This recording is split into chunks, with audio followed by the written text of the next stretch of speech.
सभी बच्चों का ये ड्रीम होगा ना कि क्लास 10th है, पहली बार बोर्ड एग्जाम है, 90-95% लेकर आना है, पेरेंट्स को खुश करना है।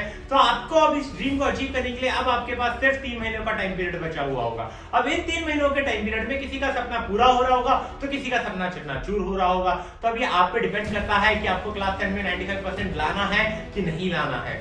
अगर जो बच्चा पूरी मेहनत के साथ, पूरी लगन के साथ, हार्ड वर्क के साथ, डेडिकेशन के साथ, डिसिप्लिन के साथ, स्मार्ट वर्क के साथ प्रिपरेशन कर रहा होगा तो वो बच्चा इस ड्रीम को अचीव कर रहा होगा। और अगर वो बच्चा जो टाइम पास कर रहा है, कंफ्यूज है, चीजों को प्रोक्रेस्टिनेट कर रहा है, टाल रहा है और मिस्टेक्स पे मिस्टेक्स करता जा रहा है तो वो इस ड्रीम को अचीव नहीं कर पाएगा।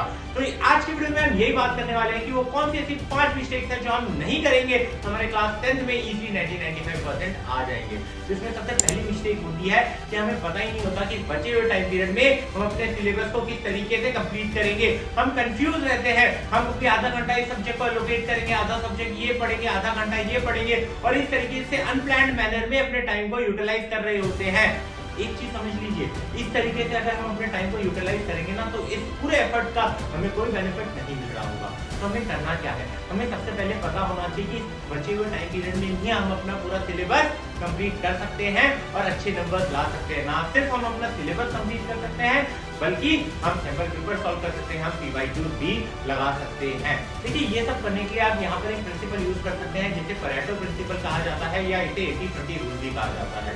इस प्रिंसिपल के अकॉर्डिंग आपके सिलेबस का 20% पोर्शन ऐसा होगा, अगर उसमें आपने अपना 100% एफर्ट दे दिया तो आप 80% मार्क्स अचीव कर सकते हैं एंड रिमेनिंग 20% मार्क्स के लिए आपको बचा हुआ 80% सिलेबस पढ़ना होगा। देखिए किस तरीके से आप अपना सिलेबस इस बचे हुए टाइम पीरियड में कंप्लीट कर सकते हैं, उसके लिए एक प्रैक्टिकल सॉल्यूशन हमने आज चैनल पे डाल दिया है, आप ये वीडियो जाकर देख सकते हैं। इस वीडियो में हमने डिस्कस किया है किस तरीके से इतने टाइम फ्रेम में आप कौन कौन से सब्जेक्ट, कौन कौन से चैप्टर्स पढ़ रहे होंगे, किस सब्जेक्ट के साथ कौन सा सब्जेक्ट पढ़ना है, सारी चीज डिटेल्ड में इस वीडियो में हमने डिस्कस कर रखी है। तो आप ये वीडियो जाके चेकआउट कर सकते हैं, होप इससे आपको बेनिफिट मिलेगा।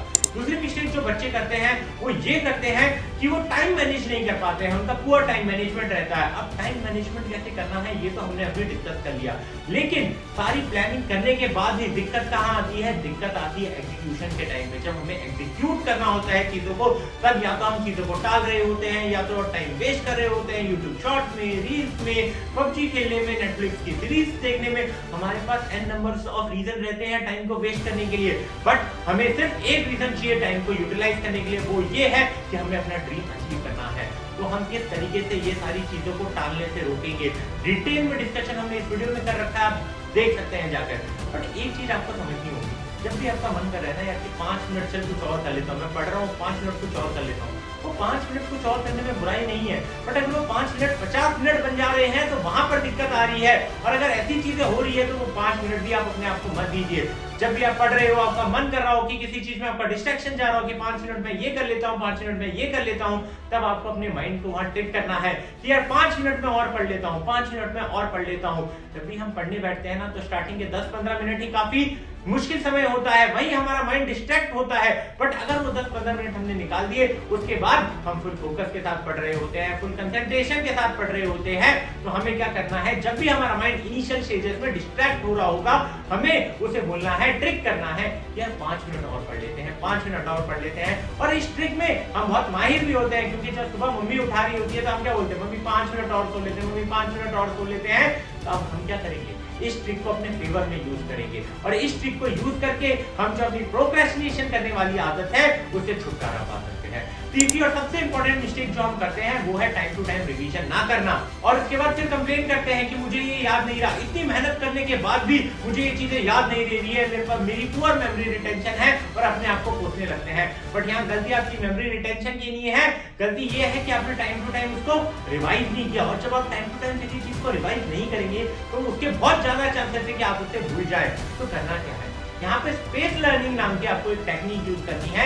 इस टेक्निक के अकॉर्डिंग अगर किसी चीज को आप रेगुलर टाइम इंटरवल पे रिवाइज कर रहे होते हैं तो उसके भूलने के चांसेस बहुत कम हो जाते हैं, तो लॉन्ग टर्म के लिए आपकी मेमोरी में रिटेंशन उसका बनता है। तो आपको करना क्या है, मान लीजिए आपने आज कोई टॉपिक पढ़ा, कल आप क्या करेंगे, एक ब्लैंक पीस ऑफ पेपर लेंगे, उस ब्लैंक पीस ऑफ पेपर में वो सारा टॉपिक उसी सीक्वेंस में, जिस सीक्वेंस में आपने पढ़ा था वो लिख देंगे।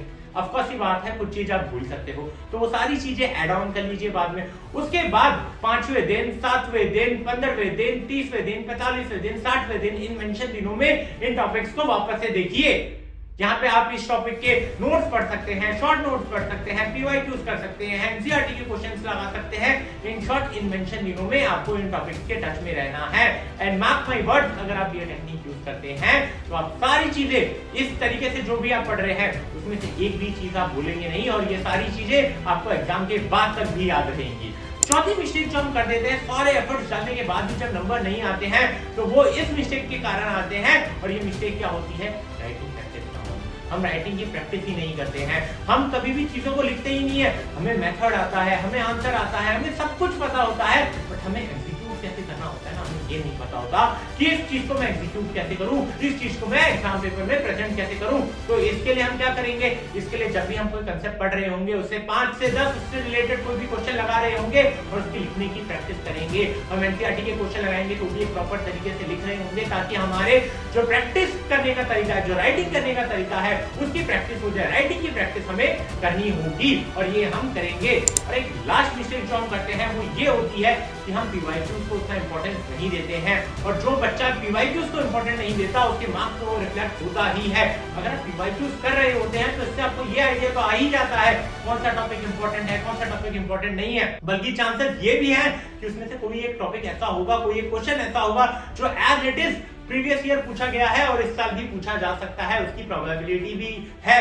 सो ये मैं आपको रिकमेंड करूंगा कि पिछले 5 से 10 साल के पीवाईक्यूज आप सॉल्व करें, और साथ ही साथ आपको क्या करना है, साथ ही साथ आपको सैंपल पेपर सॉल्व करने हैं, उसी टाइम फ्रेम में करने हैं जो आपका टाइम फ्रेम आपको एग्जाम में मिलेगा, उसी टाइम फ्रेम में आपको करना है, उसी एग्जाम के माहौल में आपको करना है, बिना किसी मटेरियल का यूज किए आपको वो एग्जाम पेपर लिखने हैं। और उन सैंपल पेपर को सिर्फ लिखना नहीं है, बाद में जाकर आपको उसे एनालाइज भी करना है कि मैंने कोई मिस्टेक की है। अगर आपने कोई मिस्टेक की है तो उस मिस्टेक को आप वापस से रिपीट नहीं करेंगे। और इस तरीके से अगर इन 5 मिस्टेक्स को आप नहीं दोहराएंगे तो ये गारंटी है कि आप क्लास 10th में 90-95% लेकर आएंगे। आप अपने पेरेंट्स का ड्रीम पूरा कर रहे होंगे, आप उन 1% बच्चों में आ रहे होंगे जो इस वीडियो को देखने के बाद इसका प्रॉपर तरीके से यूटिलाइज कर रहा होगा। अगर वीडियो पसंद आए वीडियो को लाइक कर दीजिएगा, चैनल को सब्सक्राइब कर दीजिएगा। Thank you very much. जय हिंद, जय भारत।